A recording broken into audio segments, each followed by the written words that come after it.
तो Asia cup को लेकर जहां लगा कि अब पूरा का पूरा मामला सुलझ गया है, वहां एक और पेच आ गया है और ऐसा लग रहा है कि कहीं ना कहीं ये पेच जो है एक फंदा ना बन जाए। क्यों? क्योंकि पाकिस्तान में फिलहाल उनके बोर्ड पीसीबी के चेयरमैन नजम सेठी तो है नहीं।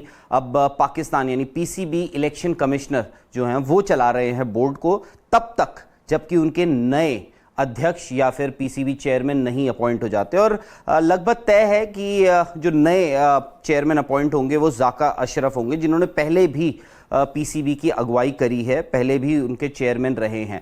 पर नजम सेठी, आपको याद होगा, एक उन्होंने प्रपोजल फ्लोट किया था हाइब्रिड मॉडल, जहां पे 4 मैचेस शुरुआत के एशिया कप के वो पाकिस्तान में होंगे, उसके बाद बाकी के सारे मैचेस जो हैं वो श्रीलंका शिफ्ट हो जाए या किसी और न्यूट्रल वेन्यू पे शिफ्ट हो जाए। उसके बाद काफ़ी दिनों के बाद ऊपर नीचे आगे पीछे जब हुआ, उसके बाद एसीसी यानी एशियन क्रिकेट काउंसिल ने उसको हरी झंडी दे दी और कहा कि अब 4 मैचेस शुरुआत के पाकिस्तान में होंगे, जो इंडिया नहीं खेलेगा वहां पर बाकी के जो 5 देश हैं इंक्लूडिंग पाकिस्तान वो वहां पे शुरुआत के 4 मैचेस खेलेंगे। उसके बाद पूरा का पूरा टूर्नामेंट जो है वो श्रीलंका शिफ्ट हो जाएगा, जिसमें 9 मैचेस खेले जाएंगे इंक्लूडिंग सुपर फोर्स और फाइनल।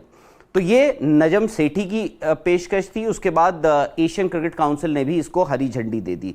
अब यह है कि ज़ाका अशरफ को अभी पीसीबी का चेयरमैन ऑफिशियली अपॉइंट होना है, पर उनका एक बयान जो है वो थोड़ा सा इस पूरे मामले में पेच डाल गया है। वो पेच क्या है कि ज़ाका अशरफ ने कहा है कि उन्होंने तो सबसे पहले यानी शुरुआत में ही इस हाइब्रिड मॉडल को रिजेक्ट कर दिया गया था। उन्होंने कहा कि भाई होस्टिंग राइट्स हमारे पास थे और आप हमें दे क्या रहे हैं? आप हमें बोल रहे हैं कि आप नेपाल के बुला के खेलिए और बाकी के देशों के लिए खेलिए, जो बिग टिकट इवेंट है या बिग टिकट मैचेस हैं वो तो हमारे साथ नहीं हो रहे हैं। तो वो बोल रहे हैं कि मैं अब आगे बैठूंगा, उसके बाद मैं देखता हूं इसको आगे कैसे लेकर जाए।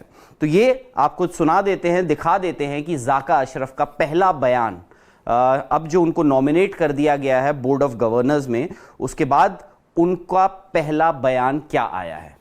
ये भी कोई फैसला नहीं है, इसको हम जायजा लेंगे, जायजा लेके फिर फैसला करेंगे। अभी तो आप अगर देखें ना कि पहली बात यह है, मैंने तो हाइब्रिड मॉडल को पहले ही रिजेक्ट कर दिया था because I don't agree with, क्योंकि एशियन क्रिकेट काउंसिल के बोर्ड ने अगर फैसला किया था कि पाकिस्तान के अंदर होना चाहिए तो हमें होस्ट करना चाहिए। हम कहें जी मेन मैचेस तो बाहर होंगे और नेपाल, भूटान, इनके मैचेस पाकिस्तान में होंगे।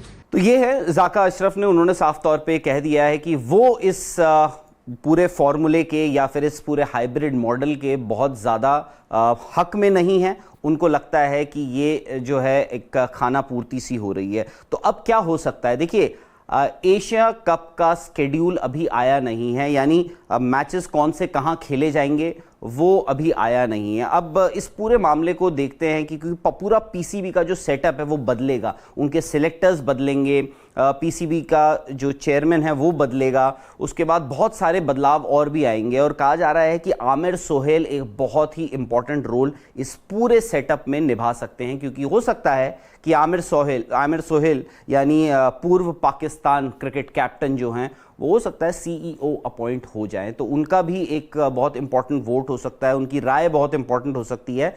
पर ये पूरा का पूरा मामला पीसीबी के लिए बड़ा एम्बैरेसिंग हो जाएगा, क्योंकि ये भी देखना होगा, एक नजम सेठी ने जो किया वो एक इमेज बिल्डिंग एक्सरसाइज भी बोल सकते हैं। फाइनेंशियली हालांकि ये कितना वायबल था उस वक्त भी ये सवाल उठे थे, बट नजम सेठी ने स्पोर्ट्स तक पर ही, आपको याद होगा, कहा था कि वो सारा खर्चा उठाने के लिए तैयार हैं और फाइनेंशियली इतना बड़ा कोई झटका नहीं लगेगा। गेट मनी, ब्रॉडकास्टर को अगर आप बुलाते हैं वहाँ पे, क्योंकि ब्रॉडकास्टर ने जब राइट्स लिए थे, ब्रॉडकास्ट राइट्स, तो उनको ये नहीं पता था कि ऐसा भी कोई मामला निकलेगा, ऐसा भी कोई फॉर्मूला निकाला जाएगा।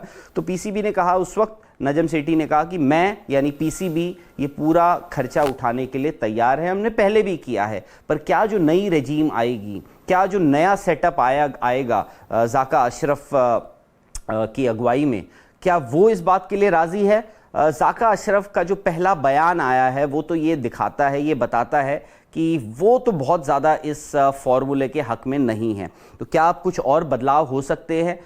पता नहीं, क्योंकि एसीसी फ़िलहाल मुझे लगता है कि अब कोई बदलाव करना तो नहीं चाहेगा, पर क्या उनको फोर्स किया जा सकता है? आई थिंक अगर जहां पर यह बात आ जाती है कि आपको फोर्स किया जाता है तो पूरा का पूरा टूर्नामेंट श्रीलंका शिफ्ट कर दिया जा सकता है। अगर पीसीबी ये नहीं मानती है कि इस फॉर्मूले को अगर वो रिजेक्ट कर देते जैसा जाका अशरफ ने कहा। अब उस बात पर फिर क्या होता है, उसके बाद आगे क्या हो सकता है इस पूरे मामले में, तो वो भी देखना होगा। आपको याद होगा अभी आईसीसी यानी जो बीसीसीआई ने एक ड्राफ्ट भेजा था आईसीसी को वर्ल्ड कप के लिए, उसमें भी उन्होंने पाकिस्तानी मैचेस उन्होंने अलॉट करके एक ड्राफ्ट बनाया था जो आईसीसी ने अपने जितने भी पार्टिसिपेटिंग नेशंस हैं उनको भेजा है। उसमें पीसीबी ने 2-4 मैचेस को लेके आपत्ति जताई है, पर आईसीसी ने उसको कर दिया है खारिज, उसको रिजेक्ट कर दिया है। तो कहीं पीसीबी के लिए ये डबल वैमी ना हो जाए, एक डुअल एम्बैरेसमेंट ना हो जाए। वहां आईसीसी ने आपको रिजेक्ट कर दिया, आपका जो प्रपोजल था वो रिजेक्ट कर दिया, और यहां पर एसीसी बहुत ही देर बाद आगे पीछे बैक एंड फोर्थ करके ये सारी चीज़ें एशिया कप का लगा कि जो 31 अगस्त से 17 सितंबर की जो तारीख तय करी गई है, उसके बाद फाइनली ऐसा लगा कि एशिया कप को हरी झंडी मिल गई है और टूर्नामेंट अब आगे बढ़ जाएगा। बट कहीं ये जो फ्रेश या फिर ये जो नया बयान आया है जाका अशरफ की तरफ से, कहीं ये इस टूर्नामेंट को दोबारा मुसीबत में ना डाल दे। मैच से जुड़े आपके हर सवाल का हम देंगे जवाब। जानने के लिए हर update, live analysis, special interviews, download कीजिए स्पोर्ट्स तक ऐप।